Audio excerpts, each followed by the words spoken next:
right, there we go. So, officially welcome back. Happy Tuesday, garbage day. November 5th day, election day in our country. So we're all going to be glued to the television tonight, learning the geography of swing states in great detail in terms of what countries are which. But until then, we have great details in front of us for this, right? This class is all about the detail. It's a lot of stuff to keep track of. So what I hope to do over the next couple classes is kind of step back and review sort of bigger picture concepts, because I feel like it's really easy to get lost in like the weeds of this stuff and sort of lose the forest, whatever metaphor you want to go with there. So I have a few more models to talk about with respect to options for modeling nonlinear change. I did look at your homeworks this morning, so those grades have been updated. And your next thing on your list is a formative assessments, so that will be due Monday night. This one is not definitions. This one is a story problem. So hopefully it will be a little more entertaining to go through. And Vladimir is going to lead us through that next week. Let's see. After that, you will have a piecewise models assignment, and I'm in the process of getting that ready. So TAs, please look for that later today. I usually give them first crack at it so they can make sure there's no errors or confusing points in the instructions. I hope to have that open by Friday, and then that will be due the Monday before Thanksgiving. So, and that one will be the hardest one. I'm just telling you that now, because the others pretty much in terms of coding have been like 5 find and replaces away from my example in terms of what you need. This one will require you to go across examples and try to figure out the pieces on your own. But you've had practice with it, so it should theoretically go better. But don't be scared. We are here to help. Okay? Always. They pay us. Or you get class credit, one of the two. Currency of another form. All right, so we wrapped up the piecewise stuff last time in terms of the example, but I wanted to go back to some of the earlier slides and then keep going within this, and then we can talk about log time as an alternative. How's that sound? Okay, so I'm on slide 4 in lecture 6. So big picture stuff here. The fixed effects. So if I put in time and time squared, or I put in slope 1 and slope 2, or what we're going to have today is log transform time as a predictor. The goal of that process is to recreate the means that are estimated for each specific occasion. And so it's not the observed means, because those will differ in the event of missing data. They are the saturated means. So you get that from a model in which you're treating time as a categorical discrete predictor. That's the answer key. This, however, is only possible sometimes. So in unbalanced data, that means each person is on a different measurement schedule as to which occasions they have. There may be too many distinct occasions for you to get a mean for each of them.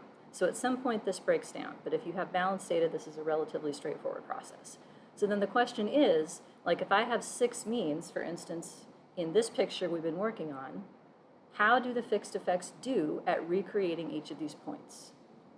And if it's not doing a good job, then adding additional offset parameters, like little deviations through the dummy codes, would make the model fit better, and that's a bad sign. So fixed effects related to time are designed to recreate the time means so that we can talk about change over time using functions rather than just this difference, this difference, this difference, this difference.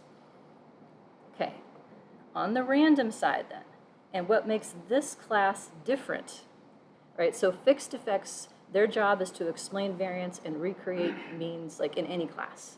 This class is very different in terms of what it's focused on because it's all about the model for the variance. How do we describe how occasions from the same person are correlated over time? How do we describe how the variance across time changes? And what are the choices for doing that? So this is where we're talking about matrices as reference points. So compound symmetry, that's random intercept only. That says that people differ from each other in how many ways? If I fit this model over here. How many ways do people differ from each other in a compound symmetry model? You got 1 vote for 2, another vote for 2, 1 vote for 1. Zoomers, fingers or chat, take your pick. Another vote for 2, another vote for 1. Okay, we were split. So in this matrix here, the two parameters, we have level 2 random intercept variance, so that's the variance of the U0 random intercepts. We have level 1 within person over time variance, that's the residual. So are both of these things differences between people, or only one of them? Yeah, only one in this model. So random intercept says everyone changes the same. They get a different starting point or a different mean.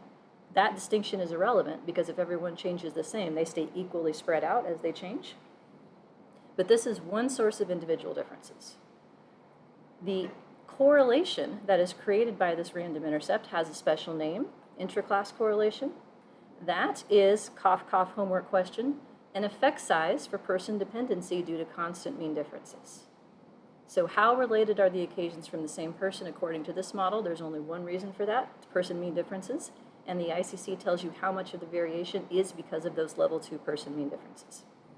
On the other side of this is not sorting the variance into piles or levels, treating it all in one combined matrix and just saying, here's the variance at the first occasion, here's the variance at the second, and so on. So this is the answer key with respect to what the model for the variance is trying to recreate. What kind of random effects do we need? Random effect variances and covariances. What kind of residual variances do we need and correlations or covariances there too? So we have a lot of choices for what goes in the middle here. But the end goal is to try and match the pattern that's in this unstructured matrix as best as possible. So we're in the nuances of how to get into the middle section. Like, should it be random slopes of linear slopes or piecewise slopes or some other function of time? Okay, questions or comments on any of that?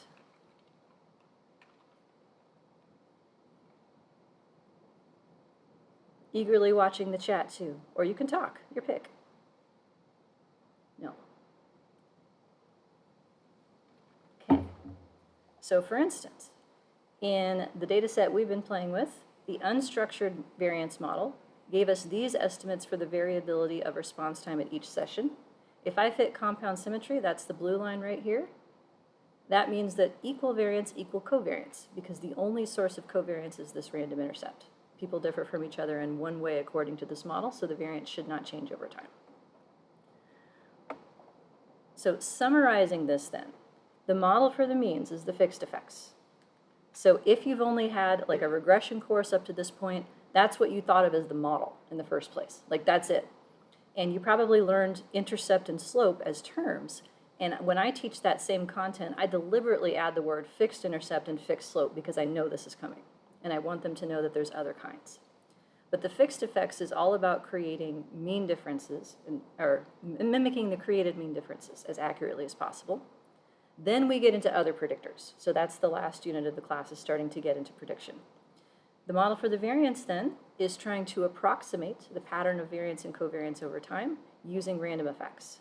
And these are convenient and interpretable as sources of individual differences we can then predict. So the options we've seen so far, polynomial models, so linear slopes and quadratic slopes, these have the advantage of being very easy to estimate. All you have to do is throw in time squared and you're good. They have the advantage of working reasonably well for short time series like this. They have the disadvantage of being theoretically dissatisfying with respect to what should happen before or after the measurement begins. So like this line right here that's heading up, but it's slowing down as it goes, this is formed by the combination of a linear slope at time 0 that's positive, paired with a negative quadratic slope that changes this equally by twice the quadratic per unit time. But this function, what should happen if I keep going across past time 5? Yeah, this is a gesture question. I should use my left arm because I got a flu shot this morning and she told me that I need to move my arm around. So I'm just going to start cheering. Yes. So this one should go back down. Similarly, this one on the bottom, what happens after time 5 according to this picture on the bottom left? It comes back up again. So that usually doesn't describe phenomenon that you would want to measure as like a leveling off or a diminishing returns kind of idea.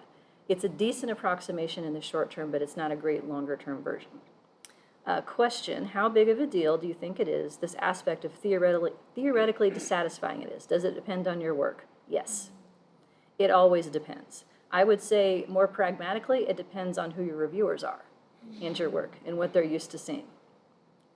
For short time series like this, like 4 or 5 occasions, I think this is fine. If you're trying to model change over like 30 sessions or something, then it's probably not going to work as well. So I wanted to show you today 2 alternatives that work better. One is hard and one is easy. But all of these choices, this set and the ones we're going to talk about today, are designed for time series where there are no discontinuities, like the same thing is happening through the whole thing. An alternative that builds in discontinuities is the piecewise models. So that is, for example, this picture right here on slide 26, or this one with cortisol in 2 pieces on 27. So for the first example, like the design would dictate where the pieces break in this case, because you're doing some kind of control baseline observation, then you're changing the protocol, changing it back, reinstating it, and so your design dictates where these breakpoints are, logically speaking. And you'd want to know, do people grow more after the treatment is introduced than they did when you were leaving them alone? As an alternative, the cortisol example, this piecewise model is trying to approximate 2 processes that scientists think happens biologically. They call this the morning rise for the purple part, the spike in cortisol that happens right after you wake up. And then this is called the afternoon decline, which is usually a more gradual decline throughout the day, the extent of which can vary across people. So this one is sort of somewhere in the middle, like it's theoretically driven by what the processes would look like, and that dictates the measurement schedule, but it's also just sort of convenient to model 4 occasions with. The example I gave you in class was completely atheoretical in my context because there's nothing magical that happens after session 2. This was just a way to approximate a nonlinear trajectory. And it turned out that so far, this one fits best, even though it's atheoretical. 2 ways to set up these models. One way gets you the change during each period directly. That's what you're going to be doing in your homework. The other way gets you the difference in change after a knot point. This one is more useful for designs in which you expect people to be changing anyway, and you want to see if they change more after the breakpoint representing some change in protocol. So we went through the examples with these, but there are a few things left about piecewise models in particular that I wanted to discuss. So before I do that, questions or comments? Am I talking too fast? I already had all my caffeine. Look, I'm drinking water. The flu shot lady told me to drink water, so I didn't even bring soda to campus. I know, it's sad. These are real problems. Nothing? Good? Okay, carry on then. Carrying on. So corresponding differences in random effects and fixed effects for the different versions of the piecewise models. So special topic here with respect to piecewise models for shorter data sets. So remember the rules as to how many slopes you can have that relate to time based on your number of occasions. For fixed time slopes, it's number of occasions minus 1, because the 1 is for the fixed intercept that's already there. So if I have 3 occasions, and I'm thinking of it as like a 2-slope model, so examples of this that I've seen from students' previous projects, I once had a developmental psychologist, this was back in my Penn State days, who did research on stress in infants, like babies. And they did this study where they brought the baby and a parent into the lab, and there was this baseline period where they let the baby play with stuff. Then they took the thing away, like they pissed it off on purpose, or they held its arms down so it couldn't play with it, and then they watched the baby become freak out exorcist baby. And then, because they, aren't total monsters, they gave the baby back the toy or their hands or their parent or whatever, and then they watched the baby calm down. So the reason that they were torturing babies was to observe stress response and recovery as these 2 processes. Seems reasonable, right? Well, how many data points do I have? Before, freak out, and recovery. That's 3. How many means do I have? 3. That means I have 1 intercept and 2 slopes. So is that different than a saturated means model? If I have intercept and slope with my nice little triangle, TP. There we go. Mediation triangle. It's the same thing as saturated means. It is. So I told you a story earlier in the semester, and I stumbled through part of it because I knew this was coming, but we hadn't talked about it yet. I'm going to unstumble at this juncture in time. So I had a student, this was later in my career, who had a design in which there was a wait list control and then an intervention. And that was one group got treated right away and then had follow-up, and another group had to wait and then get treated and then have follow-up. So they really only had, for each group, these two pieces. So I coached her into fitting a piecewise model because then the pieces themselves, the slopes, are directly effective treatment and then maintenance of treatment as the ideas, and those slopes map onto those ideas. So then she could fit interaction terms with person predictors to say what predicts individual differences in response to treatment, what predicts individual differences in maintenance of treatment response. Cool beans. So she had 30 people in total, and by the end of the study, there were only 15 that were still left. And she tested her alternative variance models. So for instance, this is the steps that I directed her to. These are the choices that would be relevant in that kind of design. Unstructured, so let everything be what it wants. Compound symmetry heterogeneous, which is the same variance over time, different variances over time, but the same correlation. Random intercept only, or compound symmetry, or one random intercept and one random slope for the first part, or for the second part. Because for the random side of the model, it's n-2. So in that design, either treatment could be random or maintenance, but not both. And that's dissatisfying. In her data, it turned out all she needed was a random intercept because I think she lacked the power to find anything else. So she had this piecewise model with this random intercept. And she had a couple time-varying predictors of things that were happening during treatment that they measured, like process variables, how much fidelity the intervention was being conducted with, what they did in terms of their homework, that kind of stuff. And she was interested in those. It turned out, though, that nothing was significant. And her advisor said, I don't think you should be doing these fancy multi-level models with the sample size this small. Why don't you see if a repeated measures ANOVA gives you different answers? What was my response? And feel free to imitate me with the level of indignation that I felt in that moment. The answer is no. That is correct. I was a bit more emphatic in my response because this was after 8 months of her coming to my office hours every week to get to this point. And I may have lost my mind a bit. They are the same thing. Yes, that is correct. They are the same thing, is what I said, I think. Because yes, she had a saturated means model equivalent. 2 slopes and an intercept is the same thing as treating time as discrete. It's just a rearrangement for convenience. And a random intercept only model is univariate repeated measures ANOVA. That is what it is. Now there are 2 differences that made it so that I recommended this version instead. One has to do with missing data. What would happen in repeated measures ANOVA when estimated with least squares, which is what this person was familiar with? What happens to my sample size? Yep, list-wise deletion, meaning only the 15 people who stuck it out all the way through were now going to be in the study. Do you think those people are a random subset of the people who started? Never, ever. So then your inferences are about the people who made it all the way through treatment and what happened to them as opposed to all the people that needed treatment in the first place. The other issue is time-varying predictors. In standard software for repeated measures ANOVA, there's no place to put them. You can have ANCOVA, which introduces covariates, but those are person-level covariates, not time-specific covariates. So she would have had to delete half her sample and not answer her other research questions. And the model was the same otherwise. So you can perhaps understand my indignation with this.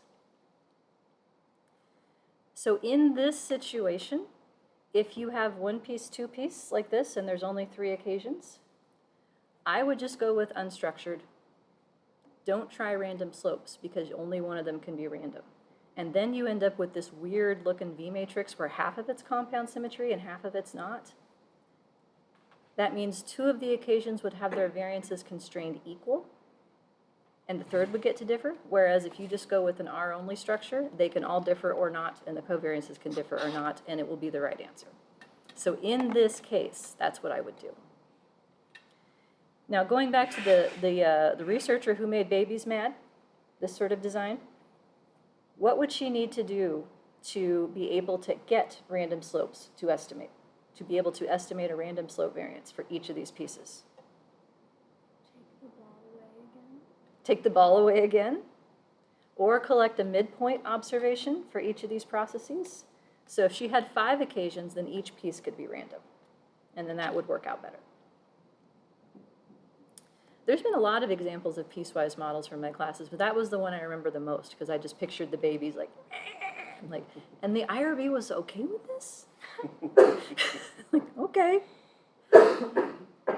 Like, I once had to argue with someone whether I needed IRB approval to do a simulation study. And I'm like, there's no people. Like, this is computer code. The only risk that could possibly happen is to me and my carpal tunnel syndrome from typing too much and fighting with R. Let me go back to the piecewise model, this one. So this one, let me ask you this. Can I have random slopes for both of these pieces here in slide 27? Yeah, we got some yeses and some nos. Yes, God forbid you want to interview adults. Yeah, that's the worst. Don't make people talk to you. The answer is surprisingly yes, because there's 4 occasions on the whole. And that means there are 4 variances and 6 covariances with which to estimate 6 parameters in the G matrix and 1 residual variance. So you've got enough. You've got 10 parameters overall. So if it were just the 2 occasions, then you could not have a random slope here. But because you can essentially borrow information from the rest of the trajectory, you can. Yeah, I know. Now, is it a good idea? Like, are you going to get a good estimate of this person's change from just having 2? No. That's the question. So I would think about time not just in terms of number of observations, but in these contexts, number of observations per section. Like, you still want to have 3 per section if you want to have a random slope, and ideally more if you want to do a good job measuring it, or if you think there's nonlinearity. Like, this orange line does not fit. It needs to be bendy somehow, which would require further parameters, each of which could potentially have a random slope. Okay. So why do we use it if it doesn't give us like good a good prediction? Why do we use that kind of design? Yeah. Because they didn't know any better. So is it like only one person have Go back. like two occasion and other people have more, and I'm just like managing that one data, or is it like it was designed for only 2 occasion and So the question is, like, why would you do this if it's suboptimal? People don't realize is number one, but in this particular context, this graph is somewhat misleading because if you look at the labels here, waking time, 30 minutes later, lunchtime, and bedtime, that is the definition of an unbalanced time schedule. Like, wake-up time is going to vary quite considerably, just like lunch is somewhere between 11 and 5, according to our class, and sometimes 10:30 if I'm really hungry, I'll be honest. Who cares, right? Just eat when you're hungry. So in reality, there's a lot more dots between these 2 points if you pool across people. And so then it looks a little better from a population's perspective, like you can get a better estimate of what the average line is. But when it comes to random effects though, each person is still only contributing 2 points. So at the individual level, it's still arguably not a great idea. But at some point, you have to balance it with what participants are willing to do. Like, you're making them chew on a cotton ball twice in a 30-minute period. Ideally, they do it halfway in between, but like, can you trust them to be able to do that with accuracy in terms of 15 minutes later or whatever? Yeah, maybe not.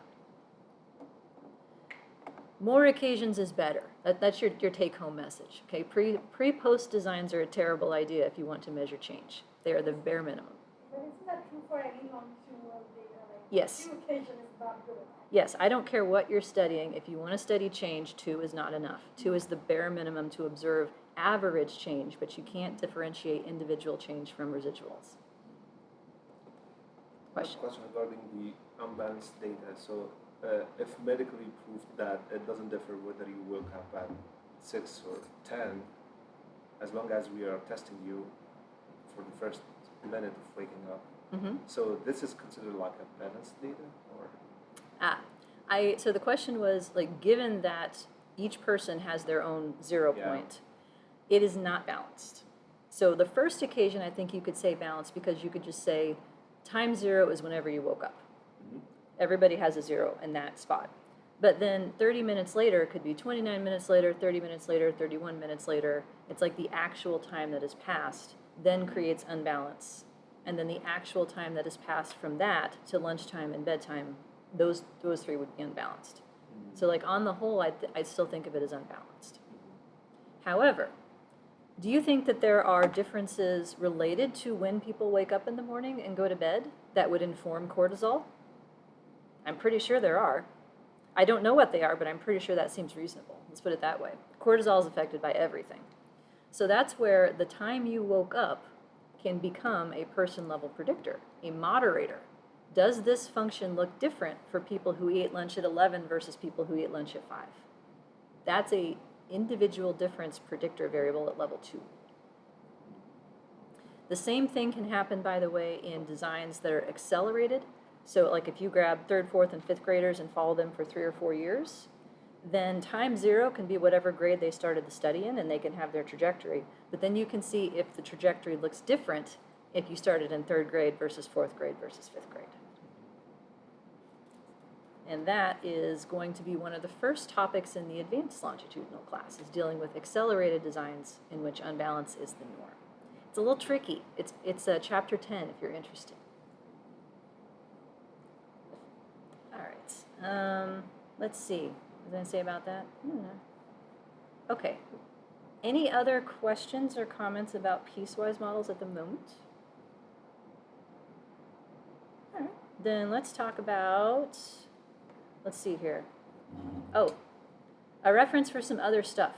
So as I said earlier, these are like the entry point to piecewise models, but they can get a whole lot more complicated. So here is at least one article that I think does a good job of explaining some of the alternatives. There was a talk that I sent out over MESSTAT for another author who's working on this problem and from the same group. So there is a lot larger literature on piecewise models than what this is. This is just a starting point. Unfortunately, most of them require SEM software or some kind of roll your own software as well. But for change functions that do level off, then we need something else. So this is actually a dialed-in version of the data that we have, because each session, as we've seen it, is 1 mean per person across 30 trials. This is session 1 for the 30 trials of this task. The black means are the observed means, so this is response time in seconds from 1 to 1.5, and this is kind of noisy. But if the best fit line that goes through here, I drew 3 of them. So quadratic is the orange one, and you can see that what goes down must come back up again. So this would predict that people who have initially improved on the task eventually start getting worse again, which could happen because of boredom, but probably not because of learning. Latent 2-piece, that's the green line. So I fed these data into SAS NL Mixed, which is a program where you can write your own model and have it be estimated. There are routines like this in every package. And it said, hey, you figure out where the breakpoint is. And that was a separate model parameter. And it told me, I think, like, times 6.6 or something was the breakpoint. Like, okay. So it made this trajectory. So the second half of it does look pretty flat, but it actually has a slight, I think, positive slope. Yeah, it's diverging from the blue line. So that's a little bit dissatisfying as well. The blue one, I like the best. Negative exponential, this is a new one. This one has different parameters, and it is truly a nonlinear model. So in considering how to make trajectories bendy, there are 2 terms that you should be able to distinguish. Linear in the parameters versus linear in the variables. So linear in the variables is what, like, is the idea of, or I should say it the other way, nonlinear in the variables, nonlinear parameters. Nonlinear in the variables means like time and time squared. Like you're creating bendy lines through your variables. But the way that that function is being created is still intercept plus slope times variable plus slope times variable plus slope times variable as this additive thing. The nonlinear in the parameters means that the model violates that structure. such as happens in negative exponential. So there are three parameters. I'll show you descriptively, and then we'll look at the equation for how they're built. One is an asymptote. So that is the idea of, like, if you let them practice for the rest of their life, like, where would they get to? What is the optimal level? And so for this one, since we're declining, the optimal level would be at the bottom. For something where you're measuring improvement, like, the optimal level would be at the top. But negative exponential still holds, because the idea is that the curve is slowing down. So it's slowing down to reach some asymptote either below or above. There. Both arms working today. So these three functions have the same values of the other two parameters, called amount and rate, we'll get to in just a second, and they differ in where they level off at. So the person who is in blue is more skilled at this task at the end of the day than the other two people. So optimal performance and individual differences therein is one of the parameters you can get out of this model, which I think is very theoretically appealing. Amount is the amount of change it takes to hit your asymptote. So these three people all asymptote at about the same place. They differ in how much change they had to do to get there. So amount plus asymptote would actually get you over to where their intercept is. So intercept differences in terms of where the function begins, or amount differences in terms of how far it changes. Those can be rearranged into each other. Amount is the version that I have to show you. And then there's rate, which is the nonlinear parameter. So these three functions have the same total amount of change because they start at the same place and they're going to end at the same place, although red is not quite there yet. But they differ in how quickly they approach the asymptote. So the blue person here would be the fastest learner. Like, they improve the steepest right away, and they're pretty much at their asymptote before the others get there. So these are the three parameters in the model. Asymptotes and amounts can be made random fairly easily, but rates cannot because they are non-linearly entering the model. So in terms of terminology, the term of positive or negative for the name of the model reflects whether the data are going away from the asymptote or towards it. So it's negative because they're slowing down, either way. Getting all the movements today here. The amount reflects the distance to time zero. So if you have a decrease to the asymptote, then it would be a positive amount, which is sort of backwards. If it's an increase to the asymptote, your amount parameter would be negative. The two add together, so where you end up plus how much it took to change gets you where your intercept would have been. And this is something that one cannot do easily in standard software. It is possible to hack this in M+, but I haven't gotten it to converge ever. I know it's possible, though, because I stole code from someone else to do it. So here is what the model would look like. So level 1 here, I've got 3 betas. Are betas parameters or are they placeholders? Placeholders. So that beta 0I is not a thing that's estimated directly. It is a container for things that are estimated directly, or a latent variable, if you wish. But in this case, this is not an intercept. It looks like an intercept, but it is the asymptote. So this is how each person would get their own asymptote for optimal performance. It starts with a fixed part that everybody gets, and then we add on the random deviation for person I. So this part looks exactly the same as what we've been doing. The only question was, what does beta 0 mean in the first place? It's an asymptote in this model. Question? Can you find the intercept by a linear combination of like the rate and the Asymptote plus amount is intercept. amount? Yep. Ah. Yep, so you either have an intercept or an amount, but not both because they're linear combinations of each other. Okay. Yep. Beta 1 is the amount parameter. So this is the total amount of change from asymptote back up to where you started. So the amount would be positive, even though they're going down over time, which is a little bit weird. And this can have a fixed part and a random part. Then the tricky part here, this is e to the that. So exponentiation here. So this is the part that makes it nonlinear, is that we are multiplying the amount times e to the rate times time. So this is the nonlinear part of the model that makes it so you can't estimate it in standard software very easily. So this is rate. And this is the one that, at least in the example data, caused it to break. I can't get convergence. And I tried it on a couple different data sets, and I've never gotten it to converge. So I don't know if that's the data or the model. But random rate seems to be a thing that is like theoretically possible, but not likely. But the rules would otherwise be the same in theory in terms of how many random slopes you can have. Okay. So these models, just to give you a very quick version of this, I've put up a video that I recorded a couple years ago with this handout, and I haven't changed it other than to update the date. This is SAS code only because that's the only program I currently know how to do this in, but I think the inside of the code is useful to see.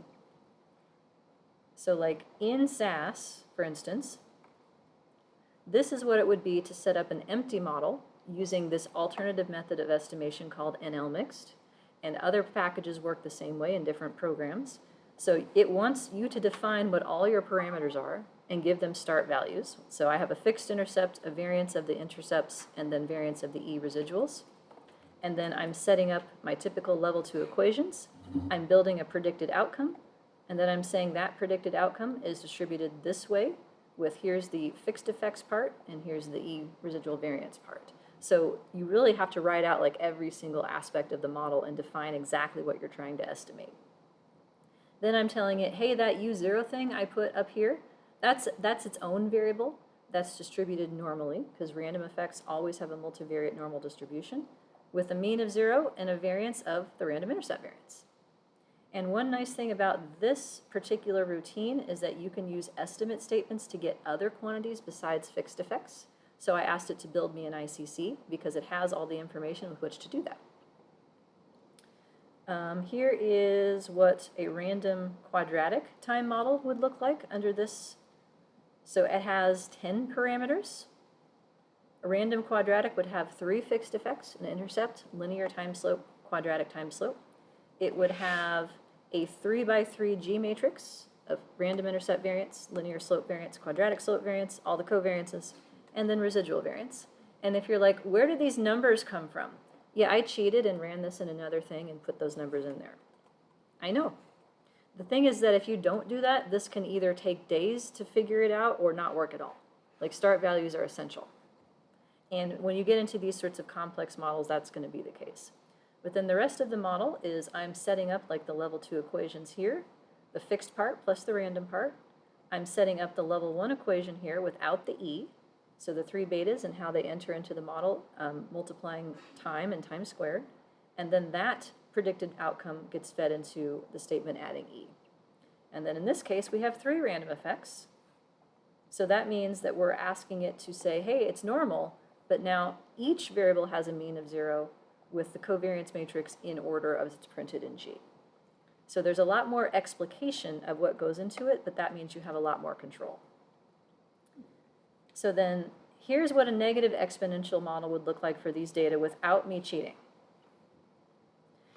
So if you don't know what good starting values would be, the first thing you can do is estimate a model that has only fixed effects and a residual variance, because that it will figure out. And then you can use those values to get the next model and use those values to get the next model and so on. Yes? What is a start value? So in the process, the question is what's a start value? In the process of figuring out what model parameters make the data most likely, so make them the tallest under the multivariate normal distribution in this class, like you have to try out different ones. It's like, oh, I'll try this out. Does it make it taller? No? Okay, let's go the other way. Does that make it taller? Yeah? Okay, let's keep going that way. And you're doing this in multiple dimensions at the same time. So rather than trying to do it by like trying every single possibility, you can tell it where to start. And that should hopefully shorten the process because you're in the region that's right-ish to begin with. So it's for estimating maximum likelihood. For any kind of, I would say, iterative procedure where you're trying out values and seeing if it makes the data taller, then this theoretically should speed things up. Okay. And this is the first time we've done this in this class? Yes. Okay. Yes. For the models I've shown you up to this point, start values are not usually needed. Okay. It's for things that have lots of variance components or that are nonlinear models where you would want to be concerned with that. So like this one here, all I'm estimating is the fixed effects, and on the advice of Don Hedeker, thanks again, Don, he teaches me everything, I'm estimating standard deviations rather than variances, because he says that goes better. And I'm not going to disagree with him, so that's what I have here. Now, where do these values come from? Well, the asymptote is like the optimal performance. So I picked 1600 because that was near the mean at the end of the study, and I thought, well, that's a decent approximation of an optimal. The difference between the mean at the end of the study and the first occasion's mean was about 300 milliseconds, so I put that in here. And I knew the rate had to be negative, so I just picked -1, because it's slowing down and not speeding up. And then the residual variance, this is the square root of what it would be, I think, in a model that has only a random intercept or something, so I took it from that. So then at this point, all I have are fixed effects. The level 1 equation is exactly like it is in the slide. Asymptote plus amount times e to the rate times time. Then I feed that into the response time distribution, and then I'm asking for a bunch of stuff. So I have amount, rate, and asymptotes. I asked for the fixed intercept because that is a linear combination, good call. And then I fed in the values of time into this function to create predicted outcomes. So then it's like, here you go, here's your parameters, good luck. So these are the names that I created. I would highly encourage you to make names that mean something as opposed to like, eta 1 or squiggle 2, because that's not going to go well for your future self. Then in the next layer, I used the answers that I got to refine the start values and added a random intercept variance. So added that, tested a change in the model. Then we added random amount variance, added that, tested the change in the model, got some confidence intervals because that was going to be the last one, and then tried to add a random rate, and it broke. So quadrature accuracy of that could not be achieved with 31 points. The achieved accuracy was 1, and I think that's actually bad. Accuracy of 1 sounds like it would be good, but it's bad in this context. Yes, question?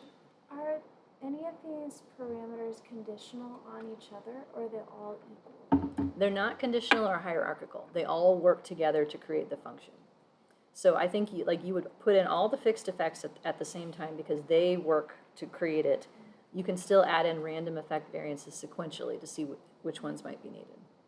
If you're looking for random effects variances, would you always start with like asymptote and amount, and then the rate would be the last one you would try?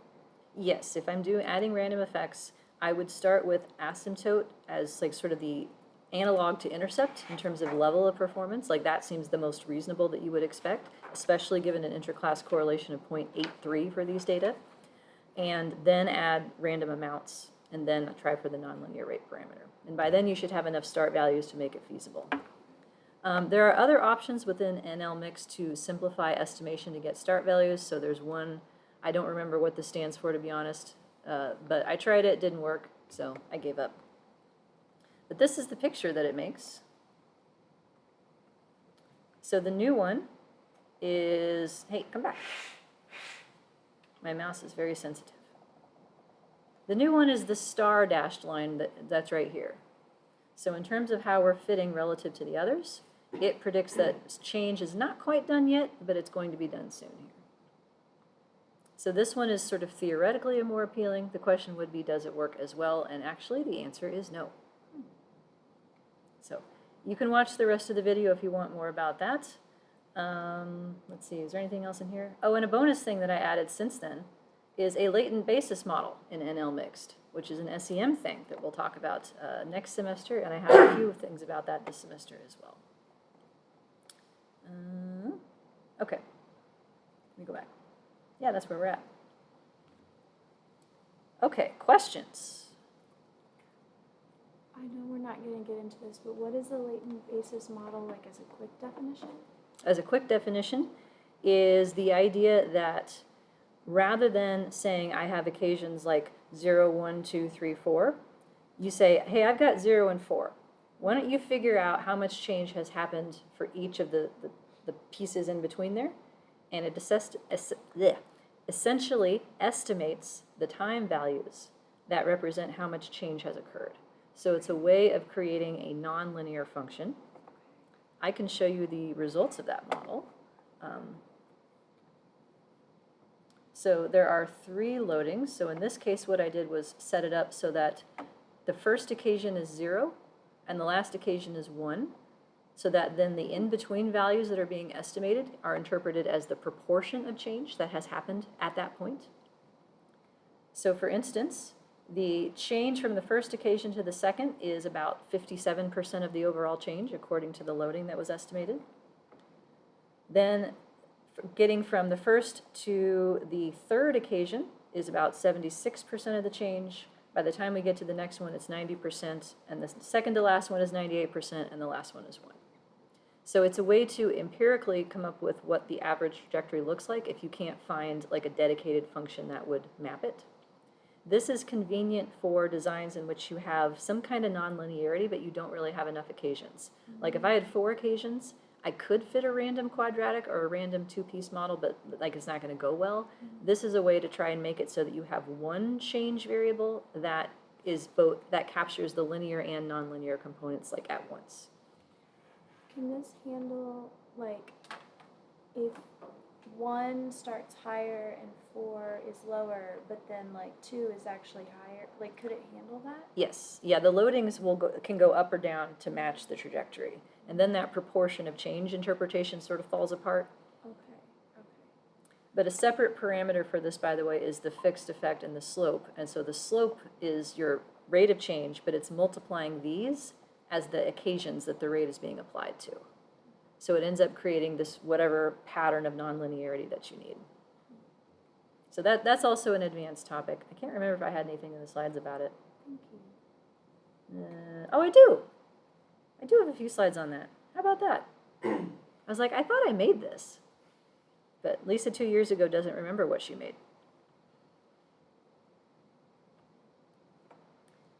So one last thing is, words. How to fake it. So this is something that's not in the book because I discovered how useful it was afterwards, and then I just started doing it for all different sorts of problems. It turns out that if you log transform time and you fit a linear slope for that log transform time variable, that creates a curve that looks a lot like an exponential model. So on the bottom here, the x-axis on the bottom 2 pictures is natural log transform time. So the black line in each of these pictures is what you would get if you just fit a linear slope for that, and you can see the black line is linear. But then when you unlog time, when you exponentiate it back to its original metric and then exponentiate the corresponding predictions, then you get this black line that looks kind of bendy, looks kind of asymptoty. And if you add quadratic slopes for log time, then you can further control the asymptote. So it's quadratic like this if you're plotting it against regular log time as what's in the model, but then when you back translate it, it looks like this. And so in particular, the blue line in this plot on the left and the red line here look a lot like what the exponential model would predict. So for designs in which you need to control for some kind of nonlinear function of time, but that's not the only thing you're focused on, log time. Log time is a nice, easy way to do that. And this works for other kinds of predictors too, not just time. So I wanted to show you, as one last pass, that stuff. Do you want to see log time? Why not, right? So example 6D, then we're finally done with this data set for a week, and then we come back to it. But then we get predictors, so it's fun, right? So new steps in terms of data manipulation.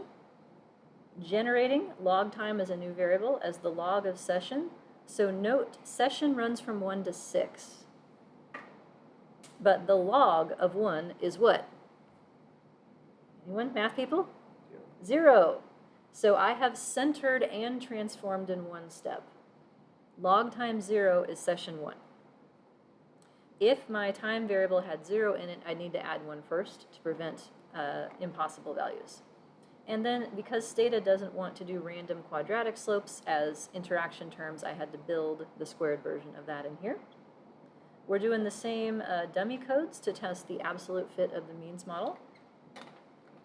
In R, the same process, except I didn't have to do the squared version, but here is the log of that new variable in the data set, and the same dummy codes.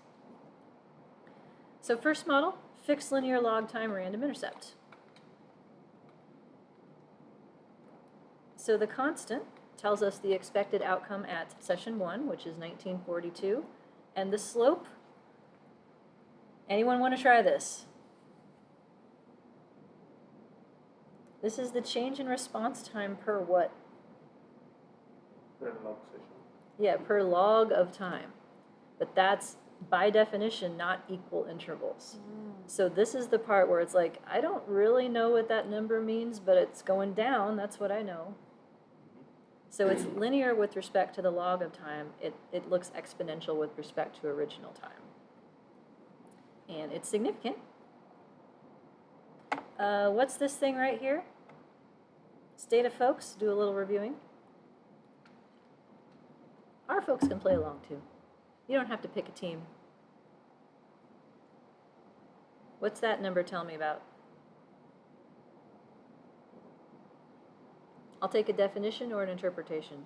Random intercept variance, ding, ding, ding. So I know it's an intercept because of the var const part. I know it's a random effect because of the label here. Fixed effect for the intercept is up here instead. So this table is not labeled, but it should say fixed effect parameters. I don't know why they don't label it, but who knows. And what's this one? Feel free to just read it. Come back. Yeah, residual variance, variance of the residual. And in this model, this is not just leftover variance, because these would, this is leftover after controlling for time, but it means level 1 residual specifically. So E variance in terms of our notation. And so then, to generate predicted values for each occasion, I'm using LinCom for pedagogical purposes. Margins will do this more quickly. And why do these numbers look so weird? Log scale. They're on the log scale. So I had to figure out what the log of each session was and plug that in here. There's probably a way to do it, but I was like, fine, I'll just figure this out for 5 numbers and put it in. And then, because Stata output is badly organized, in my opinion, for those things, I put in the table from SAS. So these are the predicted means across time. You can see that there's more change predicted earlier on, and then change appears to kind of slow down as a function of log time. Log time predicted, I did pseudo R² for the residual variance, about 24% of that variance. Here's what it would look like in R, so just adding in log time as a fixed effect, and then contest 1D I am using to generate predicted outcomes at each of the occasions as a function of log time. And here's how we did. Question, how did you find out what the log was for each session? A calculator. In Excel, for instance, it's equal ln and then the number. So a log in Excel is base 10. It's ln. It's log everywhere else that I've seen. So you want to check that. Here's how we did. How do you think we did with the yellow line versus the black line here? I was like, damn, I should have thought of that. It looks pretty good to me. Do you think we hit? Oh. Okay, that was weird. Do you think we have individual differences in this kind of log time change? Probably. Shall we find out? Adding in U1, and how many parameters have we actually added? 2, because we have the U1 variance in the G matrix, and its covariance with the U0 that's already there. So where they start gets to be correlated with how they change at the individual level. Random effects belonging to the same sampling unit get to have a covariance. So we added in log time here in the Stata code. All the rest of this is the same. So G-core matrix gives you the correlations among your random effects rather than covariances. This S-stat gives you the V matrix, which is the predicted variance and covariance put all the way back together again. V-core is the correlation version. And then I'm saving stuff for likelihood ratio tests, and then asking it to save the variances to do pseudo R² against the next model. Survey says, my new number here, random slope variance. Correlation with the intercept is negative. So a negative correlation would mean that people who have a higher starting point change, in this case, more. No, negative, less, because they're going down. It's tricky to interpret these because you have to keep the direction in mind. So in this context, like who is highest in change, in terms of like the number, would be someone who changes the least. The highest in, like the most change would be a more negative number. So these get confusing real quick. I would recommend random effects confidence intervals to try to make this more concrete, because then you can think about what is high on this variable and high on that variable and whether they're going up or down. We have the V matrix then, using the function that I built from the code I stole from someone else that shows you the predicted pattern of variance and covariance. So this model says variance changes quadratically as a function of log time, and covariance depends on the occasions. Likelihood ratio test, survey says, what's that tell me? Different. Significant, which means It's better. this model's better, which means, keep going. We need random. We need the random slope because it made the model better because it's significant, which means, there we go. We Yeah. have individual differences in change. We got it like all the way through the steps. Because the readers of your paper don't give a shit about model fit, right? They care about what the conclusion is. So there were significant individual differences in change, comma, likelihood ratio test, blah, blah, blah, blah, blah. Yes. Since we're talking about reviewers, and this is kind of like a type of model that's uncommon, how would you justify this to reviewers if they're like, that's weird, you don't take the linear log time? Like, would we just have to show them, like, we ran it with other models, and this is the one that best replicated the means and variances of the original data? Or, like, you just point to the numbers and try to convince them and hope that they're okay with doing something new? Or is there, like, a theoretical way that you could justify, we would anticipate that change would imitate, like, a natural log over time? Well, so log stuff has a long history in other disciplines. Okay. Like, so that, like, using functions that are logs of things is really common in, like, the biological sciences and stuff. I would say you can cite, so the Singer and Willett Classic Longitudinal Textbook from 2003 covers these models as one of their choices. I would say something like, to try and approximate the exponential trajectory, but avoid the complexity of a nonlinear model, we log time, and here's what it looks like, and it looks like it fits, and so yay me. Okay. So some combination of that. Okay. So the log transformation is always like stated with comparison to the square root transformation. So have you ever tried the square root transformation of that? That is another option. So there's one picture in their book that I'm thinking of that has that and stuff. I think in this context, if it fit better, you could use it because there's nothing magical about logs versus square roots, but the objective is different. We're not trying to like reel in a skewed tail of residuals or something like that. We're just trying to create a bendy line that has the right shape to it. I can figure out the differences in the starting point because square root it has like 0, 0 passing through the point 0 and 0, so it's like it has to make something with this centering when you're coding the. Yeah, I think you'd have to adjust what 0 means to make it work. But yeah, that could be an alternative. Yeah, I mean, theoretically, any transformation that creates the shape that you want. Like, that's the objective here, is we're not trying to make response time more normal or anything like that. That's usually the context I see the word transformation in. Yeah. This is just a hack to make a bendy line. So yes, bendy line, differentially, each person needs their own version of the bendy. But everybody has the same kind of bendy. That's the thing. It's not like some people are allowed to have quadratics and some people only have piecewise or something like that. There's not different kinds. There are models for that, but they're usually exploratory and thus dissatisfying. So does it fit well enough? Well, let's get some data on that, because, let me see here. Looks good is not going to make reviewer 3 happy.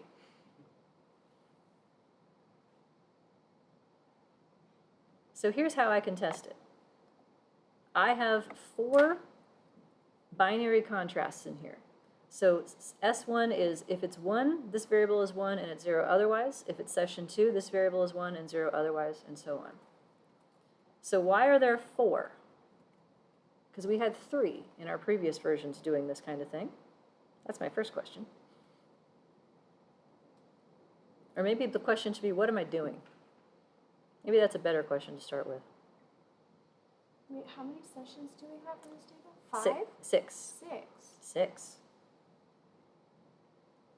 So that means I have 6 means to be reproduced. So you have an intercept, but Mhm. I'm not sure why you have 4 and not 5. So the intercept is not written. It would be like an implicit intercept right here. In our code, I make it explicit by putting the 1 in to remind myself that it's there, but it's not, there's no code for that. So I have a fixed intercept and fixed log time that are working together to recreate the 6 means. That means I have essentially 4 degrees of freedom to be wrong. I have room to be wrong. So these are, you can think of these as deviations or offsets, or they're like trying to plug in the remaining holes of the trajectory. Because if I spend 6 parameters to recreate the 6 means, that's as good as it gets. So the question is, do these as a set improve the model? And so in this context, I'm not going to ask that question via likelihood ratio test because I'm using REML. Instead, I'm going to use a multivariate wall test, essentially an F, to lump these together. Technically speaking, that's a chi-square, but I'm using denominator degrees of freedom, so whatever, close enough.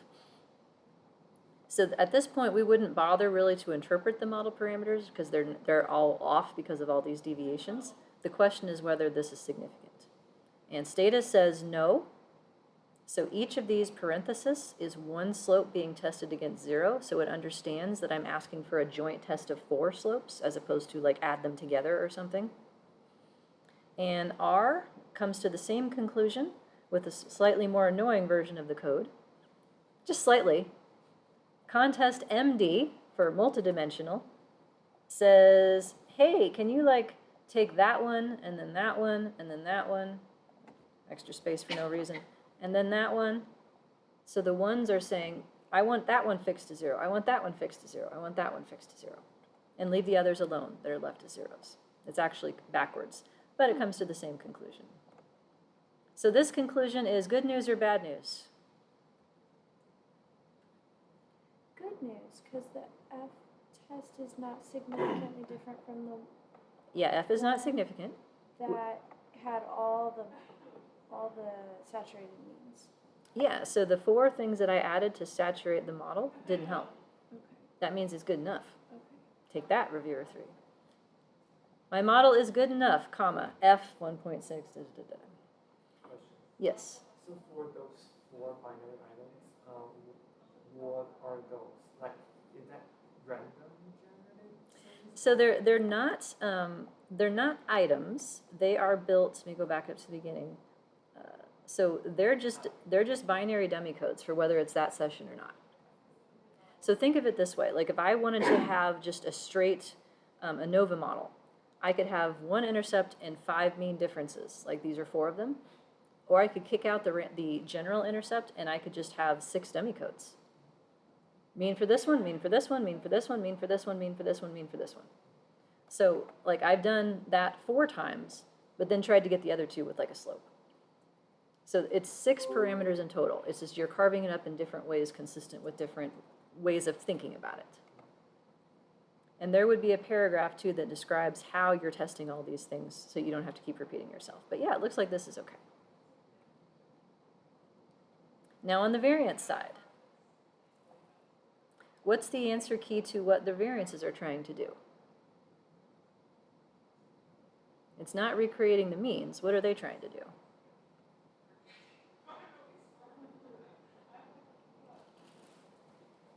Random effect variances and covariances, residual variances and covariances, what are they trying to reproduce? Capturing the differences Capturing the differences. How do we know what the differences are? from personal level, overall level. How each person differs from the mean, yes. Let's put our like statistician hats back on, not our interpreter researcher hats back on. Like, what are the random effects for?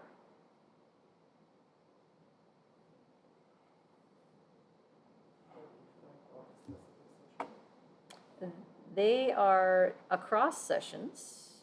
Let me put this slide back up again. They're capturing the variance and the covariance. Yeah, they're trying to get back to unstructured. So our question is, do the random effects that we have in the model, their variances and covariances, along with whatever's in our R matrix, their variances and covariances, the residuals, do they approximate this pattern? So this is the answer key. We can do a likelihood ratio test against our model to see if ours is not worse, but we have to keep the fixed effects the same to do it because we're in REML. So that requires one more set of models in which we change the variance structure to unstructured, remove all the random effects, and in R that requires switching to GLS and adding in this piece to create an unstructured R matrix.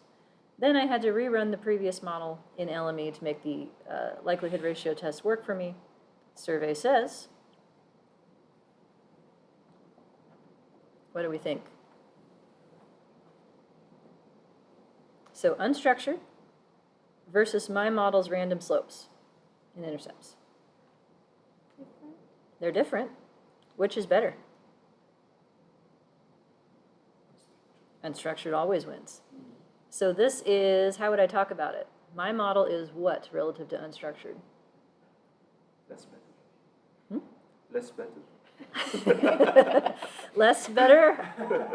I was going with worse, but I'll take less better. It's fine. Yeah, it's unstructured is the best you can get. So our goal is to be not worse than that. And this is exactly the same idea as in structural equation models when you're looking at the fit of your factor structure. Your factor structure is generating a pattern of association. You're looking to see if that pattern matches what's in your data as the H1 model. It's the exact same thing. So it doesn't match.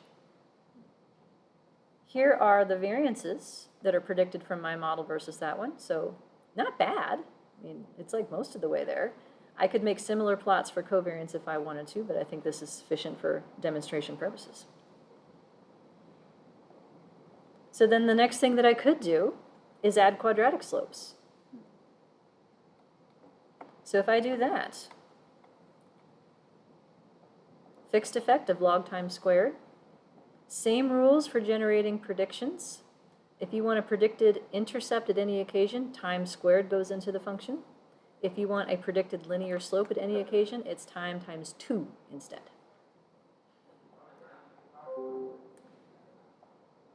Fixed quadratic, 46, significant. Actually, is it? It is. So even though our saturated means was not worse than the previous linear model, this still helps a little bit, which is interesting. Explained, let's see, another 1% of the variance. So maybe this one isn't so important. And the fit difference is yellow versus green.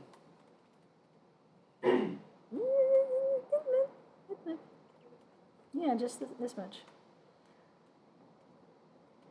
Here's the R version of all of that. So the new addition is log time. Everything else is pretty much the same. The only addition here is adding the squared version of log time to generate predicted outcomes, as well as the time times 2 to generate the slopes. Random slope then added as the last step. Why not? So log time squared in stata because it won't let me do squared terms as interaction terms there. Then we have model implied V matrices. These are from SAS because I got tired of fighting with stata in their scientific notation. Confidence intervals.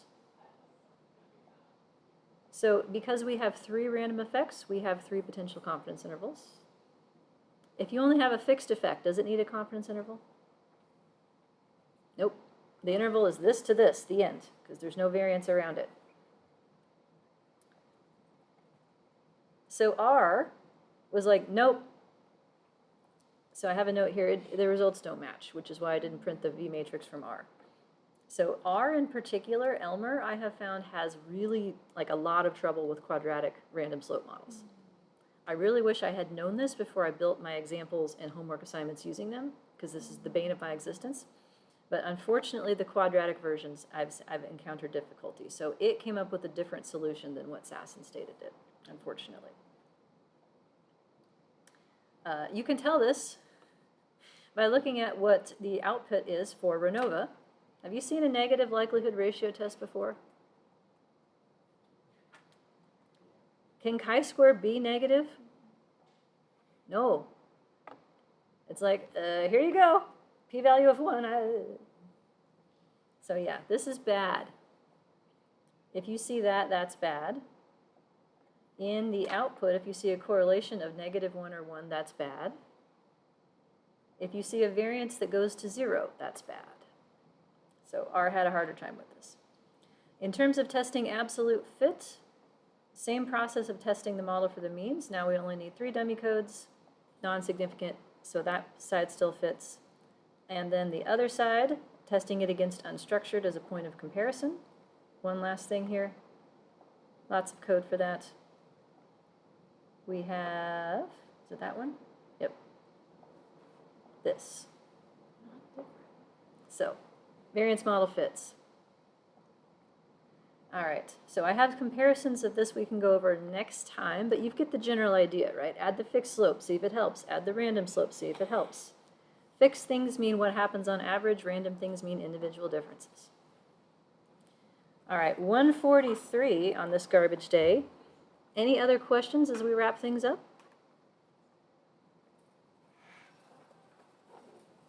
No?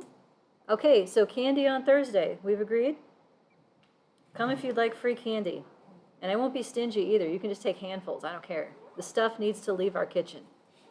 What are we going to talk about? All right, thanks for being here. Because next week you said we're starting a new chapter.